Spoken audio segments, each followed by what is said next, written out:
ফিরে এলাম বিরতির পর। আর এই মুহূর্তে নজর রাখবো যে গুরুত্বপূর্ণ খবরের দিকে। আরজিকর মামলা থেকে সরে দাঁড়ালেন নির্যাতিতার আইনজীবী।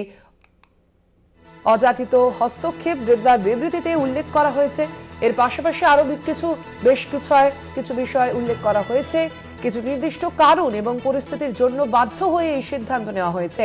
হাইকোর্ট, শিয়ালদা কোর্ট, সুপ্রিম কোর্টে আরজিকর মামলায় লড়ছিলেন বৃন্দা গ্রোভার। আপনাদের জানিয়ে রাখি, এবং ইতিমধ্যেই তিনি সেই মামলা থেকে সরে দাঁড়ালেন। সরে দাঁড়ানো নিয়ে তার পক্ষ থেকে, তার দপ্তরের পক্ষ থেকে যে বিবৃতি দেওয়া হয়েছে, এখনো পর্যন্ত 43 জনের সাক্ষ্য গ্রহণ করা হয়েছে। 2 থেকে 3 দিনের মধ্যে বাকিদের সাক্ষ্য গ্রহণ নেওয়া হবে। অভিযুক্তের জামিনের ধারাবাহিকভাবে বিরোধিতা করা হয়েছে, এমনটাই বলা হয়েছে বৃন্দা গ্রোভারের যে দপ্তরের পক্ষ থেকে। আপনাদের জানিয়ে রাখি, আরো বিস্তারিত জানবো। রিয়া মাঝি প্রতিনিধি রয়েছেন ফোন লাইনে। রিয়া, ঠিক কি কারণে বৃন্দা গ্রোভার এই কেস থেকে সরে দাঁড়ালেন? তার দপ্তরের পক্ষ থেকে কি জানানো হয়েছে বিষয়? দেখো, যদিও যে স্টেটমেন্ট তার দপ্তর থেকে দেওয়া হচ্ছে সেটা স্পষ্ট নয় যে কি কারণে তিনি এই মামলা থেকে তিনি সরে দাঁড়িয়েছেন। তবে তিনি যেটা বলেছেন যে কিছু হস্তক্ষেপ বা তার বিবৃতি যেমন উল্লেখ রয়েছে যে কিছু হস্তক্ষেপ এবং কিছু নির্দিষ্ট কারণে এবং এই পরিস্থিতির জন্য তিনি বাধ্য হয়েছেন এই মামলা থেকে সরে দাঁড়াতে, এই বিষয়টা কিন্তু উল্লেখ রয়েছে সেখানে।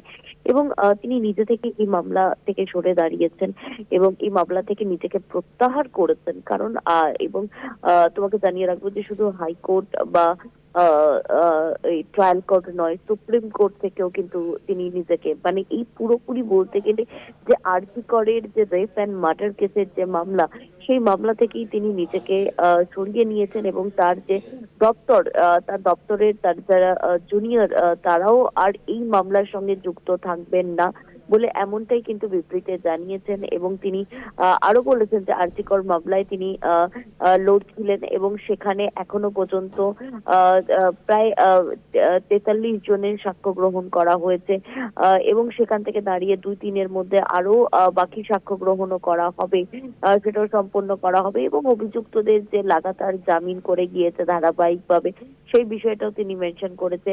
এবং তিনি পেশাগতভাবে তিনি যে একদম প্রফেশনালি এই পুরো কাজটা করেছেন সেটাও তিনি মেনশন করেছেন। এবং এই সমস্ত প্রক্রিয়ার পরে তিনি কেন সরে দাঁড়ালেন, এইটা নিয়ে কিন্তু রীতিমতো জলঘোলা হতে থাকছে। কারণ যেটা দেখা গিয়েছে যে ট্রায়াল কোর্টে 4 নভেম্বর থেকে কিন্তু সেই যে ট্রায়াল প্রক্রিয়া, বিচার প্রক্রিয়া সঞ্জয় রায়, সেটা শুরু হয়েছে। এবং একই সঙ্গে অভিজিৎ মন্ডল এবং যে সন্দীপ ঘোষ, তাদেরও খুব দ্রুত সিবিআই তাদের নামেও চার্জশিট দিতে চলেছে 90 দিনের মধ্যে বলে এমনটাও জানা যাচ্ছে। এবং সেই জায়গা থেকে দাঁড়িয়ে এই যে কিনা ফ্যামিলির হয়ে লড়ছিলেন বৃন্দা গ্রোভার, একজন সিনিয়র আইনজীবী, তিনি কেন সরে দাঁড়ালেন? এরকম একটি হাই প্রোফাইল কেস, সেখান থেকে কেন তিনি সরে দাঁড়ালেন, এটা নিয়ে কিন্তু রীতিমতোই প্রশ্ন উঠতে আরম্ভ করেছে আইনজীবী মহলে এবং বিভিন্ন মহলে। এই প্রশ্ন কিন্তু উঠতে আরম্ভ করেছে যে কেন। কারণ আমরা দেখেছিলাম যে এর আগে যেদিনকে এই মামলা সুপ্রিম কোর্টে ছিল, সেই সুপ্রিম কোর্টের যে মামলা ডিসেম্বরের সম্ভবত 5 তারিখে ছিল, সেখান থেকে মামলার শুনানি ফের হিয়ারিং দেওয়া হয়েছে, একদম মার্চে গিয়ে হিয়ারিং দেওয়া হয়েছে এতগুলো মাসের পর। এবং এই একটি হাই প্রোফাইল মামলা, এই সমস্ত কিছু নিয়ে কিন্তু রীতিমতোই জলঘোলা হতে থাকছিল। এবং তার মধ্যে এই বৃন্দা গ্রোভার, সিনিয়র আইনজীবী যিনি কিনা ফ্যামিলির হয়ে লড়ছিলেন, তিনি নিজেকে প্রত্যাহার করাটা কিন্তু আরো প্রশ্ন তুলে দিয়েছে আরজিকর রেপ এন্ড মার্ডার কেসে। একেবারেই তাই। আপাতত ধন্যবাদ তোমায়। আমরা কথা বলছিলাম, ফোন লাইনে ছিলেন প্রতিনিধি রিয়া মাঝি। আপনাদের জানিয়ে রাখি, আরজিকর মামলা থেকে সরে দাঁড়ালেন নির্যাতিতার পরিবারের পক্ষের যে আইনজীবী, অর্থাৎ বৃন্দা গ্রোভার।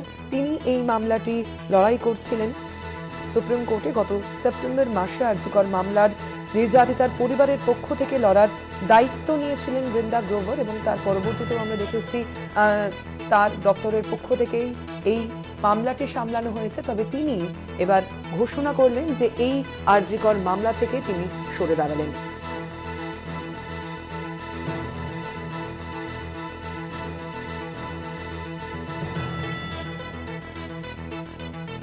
আপনাদের জানিয়ে রাখি, গত সেপ্টেম্বর মাসে আরজিকর মামলায় নির্যাতিতার পরিবারের পক্ষে লড়ার দায়িত্ব নিয়েছিলেন বৃন্দা গ্রোভার। এবং যদিও তার আগে এই মামলা ওই পরিবারের পক্ষ থেকে লড়ছিলেন আইনজীবী বিকাশ রঞ্জন ভট্টাচার্য।